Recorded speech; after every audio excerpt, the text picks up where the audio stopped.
વિદ્યાર્થી મિત્રો, આપણે જોઈ રહ્યા છીએ ધોરણ 7 પ્રકરણ 4 સાદા સમીકરણ સ્વાધ્યાય 4.2 નો દાખલા નંબર 4. દાખલા નંબર 4 ની અંદર આપણને એવું કીધું છે કે નીચેના સમીકરણો ઉકેલો. એ થી લઈને એલ સુધી મતલબ 12 દાખલા છે.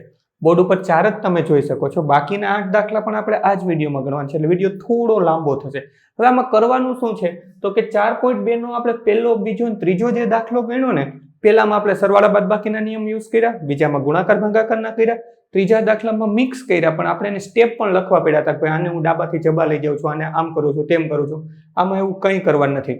ખાલી પહેલા બીજા દાખલામાં જે સરવાળા બાદબાકી ગુણાકાર ભાગાકારના નિયમ યુઝ કર્યા ને, એ નિયમ યુઝ કરીને જ આપણે આનો જવાબ લઈ આવવાનો છે. તો ચાલો વિડીયોની શરૂઆત કરીએ. અને એ પહેલા તમે જો જ્ઞાન વિશ્વ ઉપર નવા છો અથવા તો હજી સુધી જ્ઞાન વિશ્વને સબસ્ક્રાઇબ નથી કરી, નીચે આપેલા સબસ્ક્રાઇબ બટનને ક્લિક કરો, બાજુનું બેલ આઇકન પણ દબાવો. વિડીયો કેવો લાગ્યો અથવા દાખલામાં કઈ ના સમજાણું હોય કોમેન્ટ કરીને જણાવજો. હવે પહેલું જ આપ્યું છે કે 10p બરાબર 100. તો આપણને ખબર છે કે પહેલું સ્ટેપ આપણે શું કરતા હતા તો કે આ જે p છે એને આપણે એકલો કરવો છે, અને એકલો કરવા માટે એની સાથે જે પણ છે એને બરાબરની ડાબાથી જબા લઈ જતા હતા. તો p બરાબર 100/10. p બરાબર 100/10. શું કર્યું આપણે તો કે આ જે છે એને અહીંથી અહીંયા લઈ ગયો. સ્ટેપ લખવાની જરૂર નથી, જેમ આગલા દાખલામાં લખતા હતા કે ડાબાથી જબા લઈ જવાના. ગુણાકારના સંબંધમાં હતો, બરાબરની આ બાજુ ભાગાકારનો સંબંધ. 0 0 ઉડી ગયા તો p બરાબર મળ્યા 10. હવે કોઈને એવો પ્રશ્ન ના થવો જોઈએ કે સાહેબ નીચે 1 છે એ ક્યાંય ગયો થાય, તો એનો જવાબ પણ સાંભળી લ્યો કે 10/1 કરું તો જવાબ 10 જ આવે. ગુણાકાર અને ભાગાકારમાં એક સાથે જે પણ કામ કરો જવાબ જે તે સંખ્યા જ મળે, બહુ જાજી ચિંતા કરવાની નહીં. એટલે 10/1 એટલે કે 10. હવે બાજુનો દાખલો છે, આમાં થોડું એડિશન કર્યું. જો અહીંયા +10 કર્યા તો આપણે ડાયરેક્ટ આ p સાથે કામ નહીં કરીએ, પેલા એની સાથે જે એક્સ્ટ્રા છે એને હટાવવાની કોશિશ કરશું. તો આપણે કંઈક આ રીતે લખી શકીએ, 10p બરાબર 100 - 10. -10 શા માટે તો કે સરવાળાના સંબંધમાં તો બરાબરની આ બાજુ લઈ આવ્યો, અહીંયા લઈ આવ્યો તો એ થઈ ગયા વત્તામાંથી ઓછા. તો કંઈક આપણને એક સ્ટેપ નવું એડ કરી દઈએ, 10p 100માંથી 10 જાય તો 90. હવે આ જે રકમ હતી ત્યાં આવી ગયા. ભલે આમાં 100 હતા, આમાં 90 હતા, પણ એ રકમે તો આવી ગયા. તો p ને સૂત્રનો કરતા બનાવીએ તો 90/10. આ 10 અહીંયા માઇનસમાં આવ્યા, આ 10 અહીંયા છેદમાં આવ્યું. એવું કેમ? ફરી વાર સાંભળી લઈએ. આ સરવાળાના સંબંધમાં હતા, બાદબાકી થયા. આ ગુણાકારના સંબંધમાં છે, ભાગાકાર થયો. ઉપર હતા, નીચે આવ્યા. 0 અને 0 કેન્સલ કરી દો તો p બરાબર 9. હવે અહીંયા છે p ના છેદમાં 4 બરાબર 5. તો આપણે આ રીતે કરી શકીએ, p ને સૂત્રનો કરતા બનાવે તો 5 × 4. 4 ભાગાકારના સંબંધમાં છે, નીચે છે, ક્યાં જશે? ઉપર. 5 ચોક ને 20. તો આપણને p ની કિંમત શું મળી? p બરાબર 20.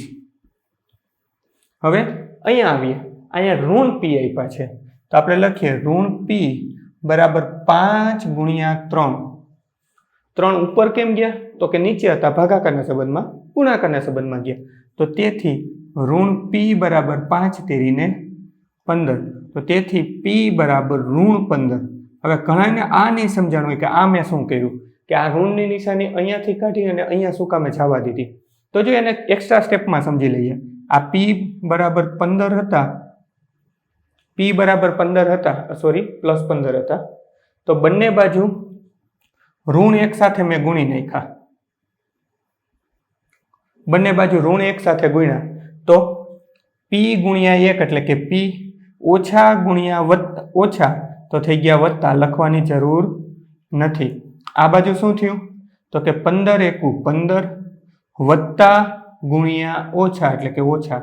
આ એક સ્ટેપ મેં નથી લખ્યું, પણ હંમેશા યાદ રાખવાનું કે ચલ હોય એની નિશાની માઇનસ હોય તો સામેની સાઈડ સંખ્યામાં માઇનસ જવા દેવાની. પણ એ થાય કઈ રીતે તો કે આ રીતે થાય, બંને બાજુ ઋણ 1 વડે ગુણતા.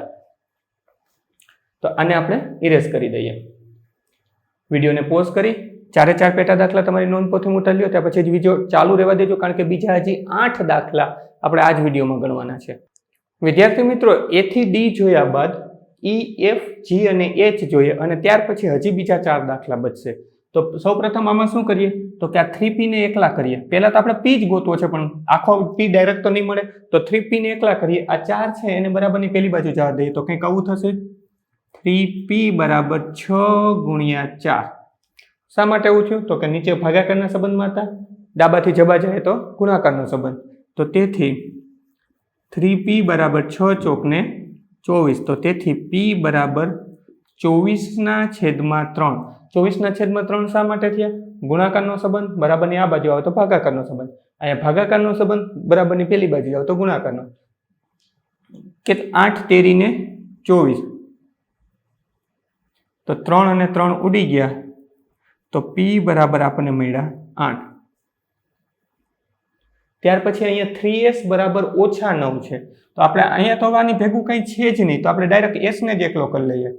s બરાબર -9/3. ગુણાકારના સંબંધમાં હતા, આ બાજુ આવ્યો તો ભાગાકારનો સંબંધ. 9 ના શું ભાગ પડશે? 3 ગુણ્યા 3. 3 તેરી 9, પણ આ -9 છે એટલે ગમે એકને આપણે માઇનસ આપી દઈએ. 3 અને 3 કેન્સલ થઈ ગયા તો s બરાબર આપણને મળ્યા -3. ત્યાર પછી જઈએ 3s વત્તા 12 બરાબર 0. તો હવે જો અહીંયા ડાયરેક્ટ આમાં s ને સૂત્રનો કરતા બનાવ્યો તો એમાં ડાયરેક્ટ s નહીં મળે. પેલા આપણે 12 ને બરાબરની પેલી બાજુ લઈ જવા પડશે. તો કંઈક આપણે આમ કરીએ 3s બરાબર 0 ઓછા 12. 0 ઓછા 12 શા માટે કર્યા? તો કે વત્તા 12 હતા, બરાબરની આ બાજુ ગયા ઓછા 12. તો તેથી 3s બરાબર ઓછા 12. 0 માંથી 12 કાઢો તો -12. હવે s ને સૂત્રનો કરતા બનાવીએ તો -12/3. ગુણાકારના સંબંધમાં આ બાજુ આવ્યું તો ભાગાકારનો સંબંધ. 12 ના શું ભાગ પડે? તો કે 4 તેરી ને 12, પણ ઋણ 12 હતા તો એકને આપણે ઋણ નિશાની આપી દીધી. 3 અને 3 કેન્સલ થઈ ગયા તો s બરાબર -4. ત્યાર પછી 3s બરાબર 0. આ તો બહુ સિમ્પલ છે. s ને સૂત્રનો કરતા બનાવો તો 0/3. આ 3 ગુણાકારના સંબંધમાં હતા, ભાગાકારમાં ગયા. કોઈ પણ સંખ્યા 0 ભાગ્યા કોઈ પણ સંખ્યા કરો તો જવાબ શું થઈ જાય? s બરાબર 0. વિડીયોને પોઝ કરી E, F, G, H પણ તમારી નોંધપોથીમાં ઉતારી લો. ત્યાર પછી હજી વિડીયો ચાલુ રહેવા દેજો. હજી 4 દાખલા આપણે આ જ વિડીયોમાં ગણવાના છે. વિદ્યાર્થી મિત્રો, આપણે 8 સુધીના દાખલા જોયા બાદ 9, 10, 11 અને 12મો દાખલો જોઈએ. તો 9મા દાખલામાં આપણને એવું કીધું છે કે 2q બરાબર 6. તો આપણે q ને સૂત્રનો કરતા બનાવીએ તો 6/2 એટલે 6/2. 6 ને આપણે ડિવાઈડ કરી નાખીએ. 2 તેરી 6. 2 અને 2 કેન્સલ થઈ ગયા તો q બરાબર આપણને કેટલા મળ્યા? તો કે 3. હવે 2q ઓછા 6 બરાબર 0. તો હવે આમાં પ્રોસેસ થોડી ડિફરન્ટ થશે. આ સ્ટેપે આવતા પહેલા આપણે આ 6 સાથે ડીલ કરવી પડશે. 6 ને બરાબરની પેલી બાજુ લઈ જવા પડશે. તો આપણું થશે 2q બરાબર 0 વત્તા 6. 0 ના 0 વત્તા 6 કેવી રીતે થયા? તો કે આ ઓછા 6 હતા, બરાબરની પેલી બાજુ લઈ ગયા તો ઋણ બની જાય ધન. તો તેથી 2q બરાબર 0 વત્તા 6 એટલે કે 6. તેથી q બરાબર 6/2. 2 તેરી 6, 2 2 કેન્સલ. તો તેથી q બરાબર આપણને મળ્યા 3. હવે એના પછી કે દાખલો જોઈએ. એમાં આપણને 2q વત્તા 6 બરાબર 0 આપ્યા છે. તો આને લખીએ બરાબર 0 ઓછા 6. 0 ઓછા 6 શા માટે કર્યા? તો કે વત્તા 6 હતા, બરાબરની આ બાજુ ગયા તો ઓછા 6 થયા. અહીંયા ઓછા 6 હતા, બરાબરની આ બાજુ ગયા તો વત્તા. ટૂંકમાં વાઇસ વર્સા કરવાનું. તો આપણે લખીએ q બરાબર 6. 0 માંથી 6 જાય તો ઋણ 6. q ને સૂત્રનો કરતા બનાવે તો ઋણ 6/2. શું ભાગ પડશે? 3 દુ 6. એકને આપણે માઇનસ આપી દઈએ કારણ કે માઇનસ છે. 2 અને 2 કેન્સલ થઈ ગયા તો q બરાબર આપણને મળ્યા ઋણ 3. છેલ્લો દાખલો જોઈએ. આમાં 6 છે ને 12 છે. તો પહેલા તો આ 6 સાથે ડીલ કરીએ. તો આપણે લખીએ q બરાબર 12 ઓછા 6. ઓછા 6 શા માટે? તો કે વત્તા 6 હતા, બરાબરની પેલી બાજુ ગયા તો ઓછા 6. તો આપણે લખીએ 2q બરાબર 12 માંથી 6 જાય તો 6. q ને સૂત્રનો કરતા બનાવીએ તો 6/2.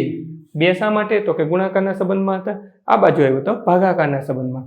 ભાગ પડશે 3 દુ ને 6, 2 અને 2 કેન્સલ. તો Q બરાબર આપણને મળ્યા 3. વિડીયોને પોઝ કરી 4 દાખલા તમારી નોંધ પોથીમાં ઉતારી લ્યો, ત્યાર પછી વિડીયો ચાલુ રહેવા દેજો. ચોથા પછી 4.3 નો પહેલો દાખલો ફોટોની લિંક સ્વરૂપે ડિસ્પ્લે પર જ આપી દઈશ. વાંચીને બધા જ દાખલાની લિંક નીચે ડિસ્ક્રિપ્શનમાં પ્લેલિસ્ટની લિંક આપી છે, તો ત્યાંથી પણ તમે જોઈ શકશો. બાળ મિત્રો, વિડીયો જોવા માટે ખૂબ ખૂબ આભાર. આ વિડીયોને લાઈક કરો. જો હજી તમારા મિત્રો સાથે આને શેર ના કર્યો હોય તો આ વિડીયોને શેર કરજો અને મારી આ ચેનલને કે જ્ઞાન વિશ્વને સબસ્ક્રાઇબ કરવાનું ભૂલતા નહીં. ચોક્કસથી આ ચેનલને તમે સબસ્ક્રાઇબ કરજો. Thanks for watching. ફરી મળશું બીજા વિડીયોમાં.